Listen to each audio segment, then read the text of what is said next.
morning to all. Bodo News 24 आव नोंथांमोनखौ बरायबाय। आं नोंथांमोननि एंकर एस आरो दिनैनि फुंबिलिनि खौरांखौ आं नोंथांमोननि सिगाङाव फरायथिनो लादों। आसा खालामो नोंथांमोना खौरांखौ जोबजासे खोनासंगोन। गिबि खौराङावनो दङ सोलोंथायारि दाबिफोरखौ आबुं खालामैनि थाखाय एबसुआ 8 जानुवारियाव रायजो नाङैनो सोमावसारनो बिथांखि लादों। बर' हारिखौ गोहोम खोख्लैबोनाय गोबाव समनिफ्रायनो सोलिबोनाय सोलोंथायारि दाबिफोरनि गोनांथार सुस्रांथाय नागिरनो थाखाय दुलाराय बर' फरायसा आफाद एबसुआ फैगौ 8 जानुवारियाव रायजो नाङै धरना होनो फोसावो। आसामनि गासैबो जिल्ला गाहाय मावख'फोराव फुंनि 11 रिंगानिफ्राय बेलासिनि 2 रिंगासिम जानो गोनां बे हेंथा दिन्थिफुंनायनि थांखिया गले गले खोथा होसेयावबो रायजो सोरखारनि गाहाय सोलोंथायारि आयदाफोरखौ नेवसिगारबाय थानायनि फारसे गोसो बांहोनाय। एबसुआ गाहाय आनजादफोराव बर' रावखौ सोफादेरनाय, बिथायारि सानज'थाय जौगाहोनाय, फरायसालिफोरखौ ओनसोलारि खालामनाय आरो सोलोंथायारि मावफारिया थिसननायजों लोगोसे गोबां गोनांथार दाबिफोरनि सायाव थाबैनो राहा लानांगौनि गोनांथिनि सायाव गोसो होदों। एबसुनि आफादगिरि दिपेन बर'आ सोरखारनि मावनो हायैयाव दुखु मोननाय फोरमायनायजों लोगोसे बेफोर दाबिफोरखौ सुफुंनो हायैया बर' हारिनि गेजेराव दावराव दावसि सोमजिहोदों होनना बुंथियो। आफादा फरायसा आरो नोगोरारिफोरखौ हेंथा दिन्थिफुंनायाव बाहागो लानो आरो गोख्रै राहा लानो नारसिननो खावलायदों। नैथि खौराङावनो दङ साहा गुवाहाटी एलपिजि प्लान्टनि साखाथियाव गेस सिलिन्डार ट्राकआव सासे सुबुंनि गोथै देहा मोन्दों। नायबिजिरनाया जागायदों। 6 जानुवारि खालि साहा गुवाहाटी एलपिजि प्लान्टनि साखाथियाव गंसे गेस सिलिन्डार ट्राकनि सिङाव सासे सुबुंनि गोथै देहा मोननो हादों। थैनायनि गुबै जाहोना रोखा नङाब्लाबो थैनाय सुबुंखौ टकलु मुंजों मिथिनाय जादोंमोन। बिथांनि आबुं सिनायथिखौ मिथिनो थाखाय नाजागासिनो दं। सा गुवाहाटी पुलिसआ हरखाबै जाथाय जायगायाव सौहैयो आरो थैनायनि सोरगिदिं थानाय थासारिफोरखौ मिथिनो थाखाय नायबिजिरनाया सोलिगासिनो दं। थामथि खौराङावनो दङ अनलाइन जुवा गेलेनायनि जाहोनाव 12 लाख रां खोमानायनि उनाव गावखौनो फोथैना लायो सासे सुबुङा। अनलाइन जुवानि जाहोनाव सेंग्राया गावखौनो फोथैना लायो। रबिबारनि मोनाबिलियाव सौरंगी बाजारनि फालांगियारि बदल मालाकारनि फिसाज्ला 27 बोसोर बैसोनि बिस्वजित मालाकारा गावनि जिउखौ फोजोबनानै लायो। जाउनाव खाथिगारनि सिद्धेश्वर गामियाव मोनसे दुखुनांथाव जाथाय जादोंमोन। बिबानगिरिफोरा फोथायोदि गावखौ फोथैनाया बिस्वजित अनलाइन जुवानि निसाजों सोमोन्दो दंमोन, जाय बिथांखौ रांखान्थियारि आंखालाव खोख्लैदोंमोन। खौरां मोननाय बादियैब्ला बिस्वजित, जाय थांनाय माखासे सानफोराव 12 लाख रां खोमादोंमोन, बिथांखौ गावनि न'आव गोदोनायाव मोनसे फासि लाना थैनाय मोननो हादों।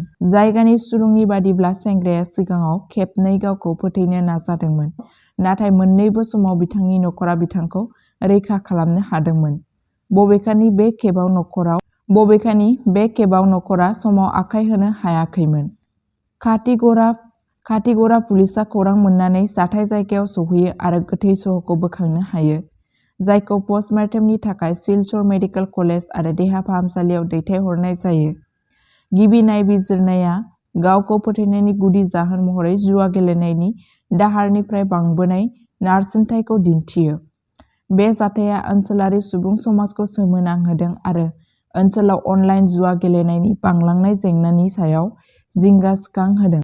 बिस्वजितनि थैनाया बे गिथावना हुदानि गाज्रि गोहोमफोरखौ दबथायनो थाखाय सांग्रांथि आरो राहाफोरनि गोनांथार गोनांथिखौ दिन्थिदों। ब्रैथि खौराङावनो दङ छत्तीसगढ़आव नक्सलीफोरा गारिखौ बेफ्रुहोनायनि जाहोनाव सा 8 जवानफोरजों लोगोसे सा 9 सुबुंनि जिउ खहा। छत्तीसगढ़नि बिजापुराव समबारखालि आइइडि बेफ्रुनायाव सा 8 डिस्ट्रिक्ट रिजार्भ गार्ड (DRG) जवानफोरजों लोगोसे सा 9 सुबुंफोरा जिउ खोमानो गोनां जादोंमोन।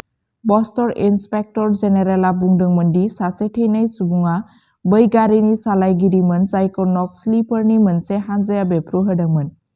थैनाय सुबुंफोरा दंतेवाड़ा, नारायणपुर आरो बिजापुरनि जाथाय अपारेसननि उनाव फैफिनगासिनो दंमोन होनना खौरांआव फोरमायथिनायखौ मिथिनो मोननाय जादों। बाथि खौराङावनो दङ आसाम उमरांचुआव खैला खनियाव दै बाना जानायनि जाहोनाव सा 15 मावसाफोरा थाबथानानै दं।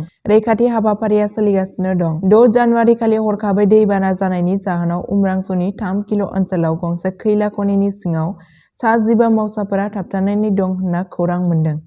बे जाथाया आसाम खैला खनियाव जादोंमोन, जेराव मोनसे सन्देह गोनां हा सिंनि दै सिफायनायनि जाहोनाव गोख्रैयै दै हाबफैदोंमोन, जायनि जाहोनाव मावसाफोरा हरखाबै खारखोमानो सम मोनाखैमोन।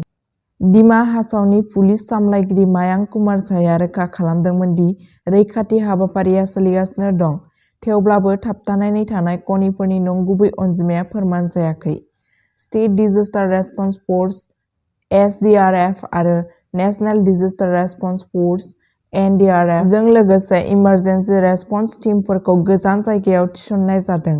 रैखाथि होग्राफोरा दैनि सोलिबाय थानाय बोहैनाय आरो खनिनि दिदोमथि गैयै दाथायनिफ्राय जेंनाफोरजों मोगा-मोगि जानांदों।